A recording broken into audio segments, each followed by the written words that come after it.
you're on the email list and you get special. Oh, I get spammed. Yes, you get spammed Wonderful. by Stitzel-Weller.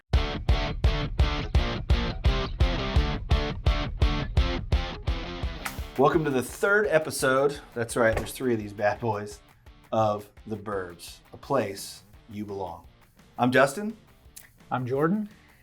And in each episode, we sample some bourbon. One of us brings a secret bourbon. We unveil that bourbon and then we try it. But we also talk about the history of the distillery. We talk about interesting facts about that distillery, how it's made, the history of where it comes from. And so you get a little bit of insight into the bourbon, but also the history of it, which I think is really important in the story. Yeah. I actually picked this specific bourbon today that we're going to try because I know how much you love stories. So you ready? Yeah. Drum roll. Ooh. The Blade and Bow by Stitzel-Weller. Blade and Bow. I Yes. can't wait to hear about the bottle. I can't wait to hear about this key. Yep. This metal key. So if you'll take a look at the bottle, you'll notice the logo on the front side. And what does that logo have? 5 skeleton keys. 5 skeleton keys, yeah. So that is what this is. Stitzel-Weller Distilleries. Stitzel-Weller, yes sir. Okay. So this part of a skeleton key is called a blade. This part is called a bow, hence blade and bow. It has 5 keys that represent the 5 keys of good bourbon, which are grains, yeast, fermentation, distilling, and aging. So at Stitzel-Weller, ready for this? And that's why this is a 6-sided bottle. So the front side is for the label, and then each of the other 5 sides represents keys. one of the keys. And so what's interesting about this is they've actually gamified drinking. So if you look closely at this key, there's a little 1 etched right there. Oh, yeah. And so you can collect all 5 keys, and then you will become a member of the 5 key club. Not Marvel. Not Marvel. You will not be an Avenger. But they only print or produce the 5th key on Derby Day and around Christmas. So the Kentucky Derby. The Kentucky Derby. And they do that, obviously, so people will... It's like, it's exclusive. It's hard rare. to come by. Yes, it's hard to come by. Smart. So it gamifies their business, which is pretty interesting. There you go. It's actually not the gamification of drinking. No. That's beer pong. This is the gamification of purchasing this bourbon. Yes, because you want to be in the 5 key club, which is a pretty cool. Do you get anything for that? From my understanding, I couldn't find a whole lot of it because I am not a member of the 5 key club. Oh, it's like being in a fraternity. You know, you're on the email list and you get special. Oh, I get spammed. Yes, you get spammed. Wonderful. By Stitzel-Weller. I believe they give you a copper mint julep cup. Oh. But I don't think they send it to you. I think they put it on a shelf in the 5 key member club that you can then take off the shelf when you go to Stitzel-Weller. Is that your name on it or something? Yes, I think so. And I think like someone just wrote it with a Sharpie? No, I think it's etched. I think it's legitimate. But I might be making this up. So if you're a member of the 5 key club, let us in on the secrets. Definitely. I know Blanton's does something similar where the horse on the top has numbers. Yeah. And they have a base. Like people make these wood bases where you can put each one. And no, they don't have numbers. I'm sorry. They have letters and they spell Blanton. And if you spell it, I don't know what happens. I heard that you got sent a free bottle. But I don't know if that's true. That's fancy. Are we going to smell this and taste it? Yeah. Hopefully I have more facts. I have to open it. I have plenty of facts. You'll notice the name Stitzel-Weller. Do either of those names mean anything to you? Well, Weller, of course. Right. So it means a lot to me. Weller Antique 107. So Arthur Philip Stitzel had a distillery, and W.L. Weller had a distributor. Okay? Distributorship? Yes. And so they worked together prior to Prohibition. Okay. Okay? During Prohibition, they were granted one of the medicinal licenses to produce bourbon for medicinal purposes. If I make this a necklace, will you wear it? Probably not. Only if I had a really deep V and showing off my chest hairs. Could you imagine? What kind of tool? Okay, well, if you do that, I'm sorry. Never mind. Oh, phone's ringing. Nah. I'm going to have to go get it. Of course. Now we're back. So we talked about Stitzel and Weller working together. Yep, Weller was the distributor. Yes. So let's just pour it and we'll talk about it because the history of Stitzel Weller is how this bottle came to be. Okay. And so I'll let you pour it first. Please. And True. Ooh, it smells sweet. Yeah. You should be on the nose fresh fruit.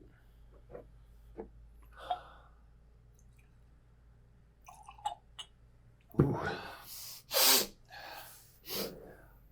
Definitely get fresh fruit. It's very sweet. Citrusy. Mm-hmm. Yeah. It smells great. So these guys worked together through Prohibition. They had the medicinal, license to create it for bourbon. Yeah, for talk medicine. about that a little bit more. Like that's how like the weed thing is now. Have you heard the phrase "Grandpa's cough medicine"? Yeah. Yeah. So I think that's where it came from. I don't know if that's for sure. We can fact check that, but from my understanding, you could literally go to the doctor and say, bourbon helps me with my anxiety. And they would give you a script for bourbon that you could then take to a pharmacy. Can you say bourbon helps me with my reality? Sure. Because I don't like reality. Yeah. And the more of this I drink. But apparently you could get like a pint a week. And it was for all members of the family. So a kid could go and say, I have a cough. Rum really helps me with my cough. And they could get rum. That burns. Does it? I haven't tried it. So they said, whoa, what is the... It's 91 proof. So this is kind of a mystery bourbon because they don't tell you the mash bill. They don't tell you the age. Weird. Now it says Kentucky straight bourbon on it. So from my understanding, to have the word straight on there, it has to be aged for a minimum of 2 years. If it was bottled in bond, it would be a minimum of 4 years. And so what they do is they do a Solara method. I'm sorry? Yeah, Solara. I don't know how it's pronounced, but so if I go through this history, so in '92 this it closed, right? And so there was bourbon barrels in '92 when this closed. So what did they do with those barrels? 1892? 1992. So let's travel back, okay? Yeah, let's rewind this because you're blowing my mind, dude. Okay, so why did it close in '92? The history of Stitzel Weller is so fascinating. Okay, you've heard Stitzel, you've heard Weller, right? You know those two people. Yes. In 1935, on Derby Day, it reopened after Prohibition, right? Okay. Under the name Old Fitzgerald. Does that sound that familiar to you? There's Old Fitzgerald bourbon.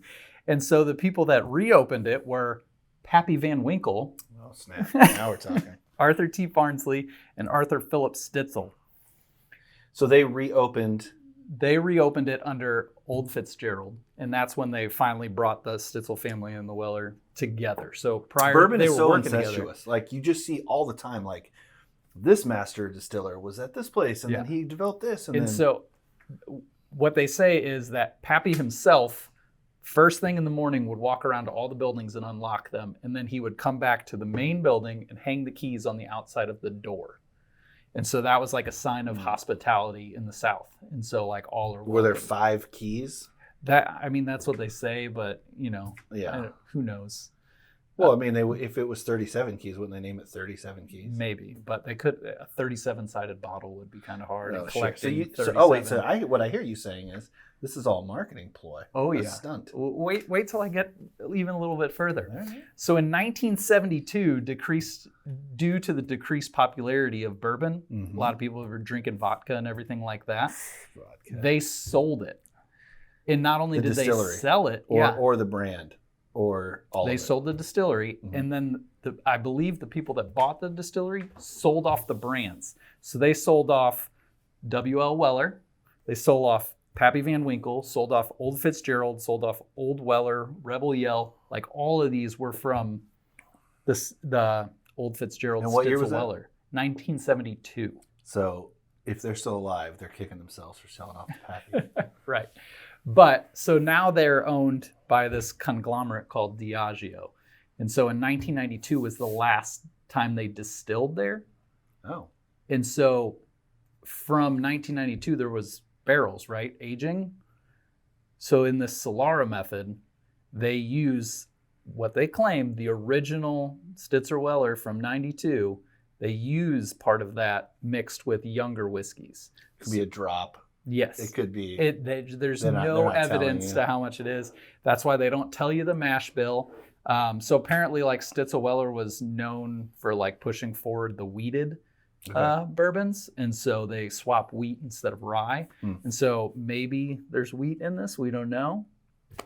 We don't know how long it's aged, but like I said, it says straight, so it has to be a minimum of 2 years. But yeah, I mean, it's a total marketing ploy. Yeah. By this giant conglomerate, Diageo.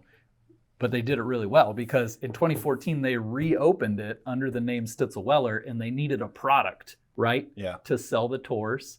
And so Blade and Bow is the product, and it's the story of Stitzel Weller, basically. Yeah, I mean, I love the idea of collecting keys. This tastes good. I'm not like, it's not blowing me away, but I'm also not, it's also not gross. Yeah. After that first burn, after my whole face got melted and then it turned into a, the palate kind of, it gets burned. I mean, it kind of like numbs the taste buds a little bit. And then you're catching like some of the different flavors and some of the different profiles. I like it. I don't like the corporateness of it. I don't like, any of that stuff, but they did such a good job on the story. Yeah. I mean, how cool is that? Like, who wouldn't want to be, what's it called? The Blade and Bow Club? What's it called? 5 Keys Club. Oh, who wouldn't want to be in that? Right. I mean, that's like tattoo worthy. It sounds pretty cool. So they have, this is the Blade and Bow. They have Blade and Bow 22, which I guess is the actual 1992 bourbon. Full bottle? Left. Yeah, from my understanding. I didn't do too much research into that. MSRP. But yeah, I don't know. Sheesh. But so this Diageo, it's pretty interesting because, bourbon, you need new charred oak barrels to create bourbon. So Diageo also owns Bulleit, Crown Royal, Johnny Walker, Don Julio, Captain Morgan, Guinness, Bailey's. And so the barrels that they use, they actually send then to Ireland for Johnny Walker, and then to Mexico for Don Julio, and then to the Caribbean for Captain Morgan. So you see like the same barrels used in all of these. Yeah, and I think that's pretty normal. Yeah. The distilleries sell that, but it's all in one company, so they're keeping it in-house. So as far as liquors and spirits is concerned, bourbon is my favorite. Easy, right? What's your second favorite? Or is bourbon your favorite? Yeah, I mean, I'm a rye guy. Rye is technically whiskey. So rye whiskey. Yeah, but yeah, bourbon, rye. So, well, that's what I was going to ask you though, because I am definitely a bourbon and then Scotch guy, and then after Scotch, I enjoy whiskey. I prefer Irish whiskey, and then but I like rye. I consider, honestly, like if I'm being honest, I consider rye bourbon. Yeah. I mean, every one of these bourbon places. And I know it's not technically, but every one of these bourbon places puts out their bourbon, and then right next to it they put out a rye. It's not like Scotch and a rye. Yeah. So I don't know. I mean, I think this is great. I think the marketing's fantastic. I don't know if we're if we'll ever get in the 5 Keys Club, but because I don't know. I mean, I would buy this. Yeah. I would buy this for home. Yeah. What's the MSRP? So I think I actually went to Stitzel Weller. I did the tour. I bought it there for 60 or 65. And usually that's the cheapest you're going to get it. But it wasn't. I saw really? it at a liquor store for 45 like a day later. And so that's another thing they're hosing you. Yeah. Wow. That's a $20 jump is unusual. Yeah.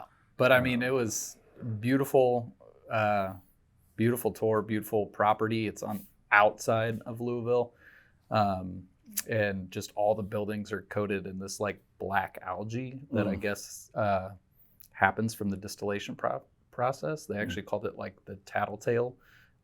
So in in 1920 with Prohibition going on, like people would know where stills were because everything would Oh, turn the black around them. tattletale. So farmers started painting their barns and their fences black, so to kind of throw off the trail. Nice. Yeah, you got to keep the man down, man.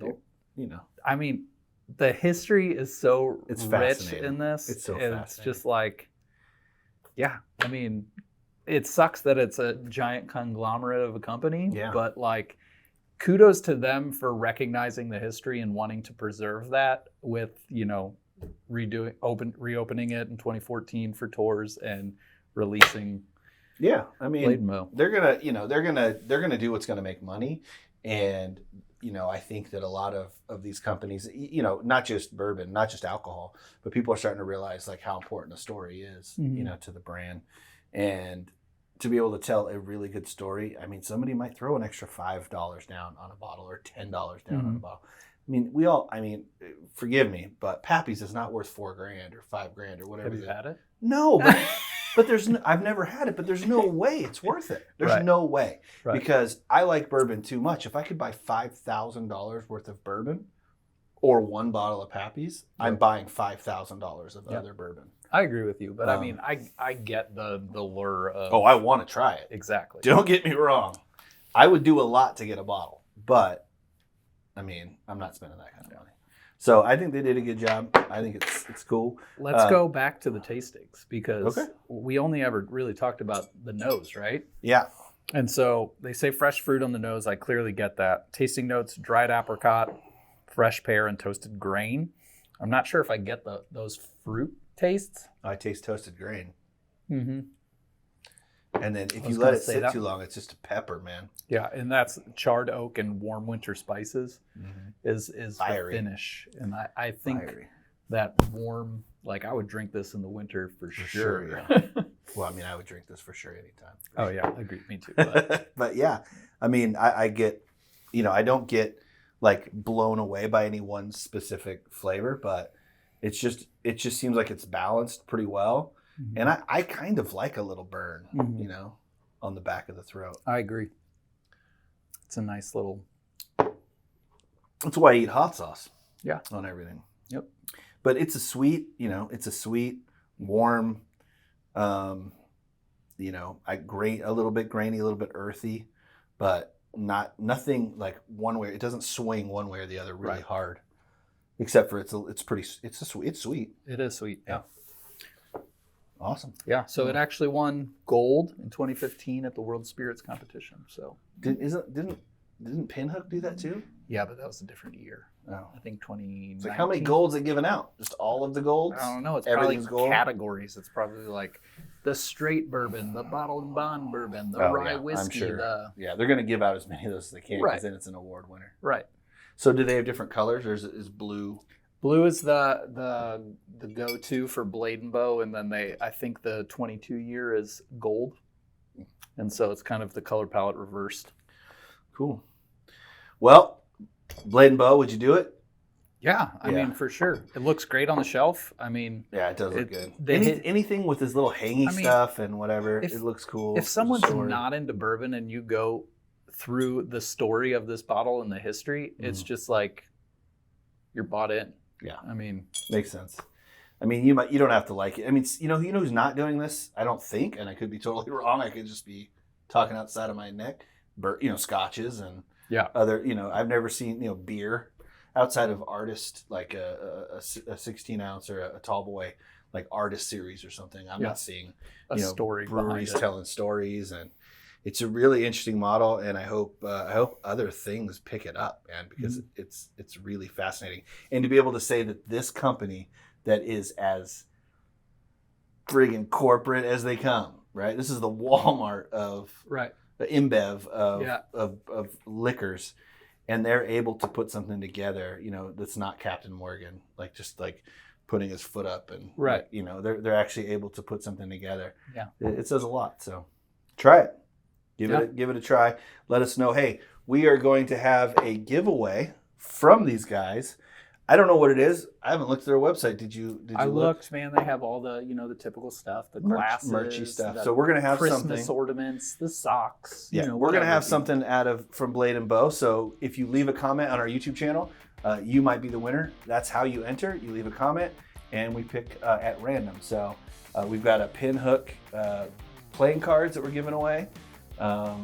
We've got Old Scout mug. Old Scout coffee mug, yeah. Yeah. And we're going to give you something from Blade and Bow. And so stay tuned, leave a comment, and we'll let you know the winner in the next episode. That's something we should probably do. Yeah, it'll just pop up. Just pop up. Like last episode's winner. You know how we do. We pop it up. All right. Well, thank you for bringing that. And I'm doing the next one. So Yeah, I'm excited. hold on to your pants. Better be as exciting Dieter as Hosen. this. I don't know. I mean, you really did a good job on this one, unlike the first time. It was a new concept. I think the first time was funnier, but Yeah. this time it's more in depth. All right, cut.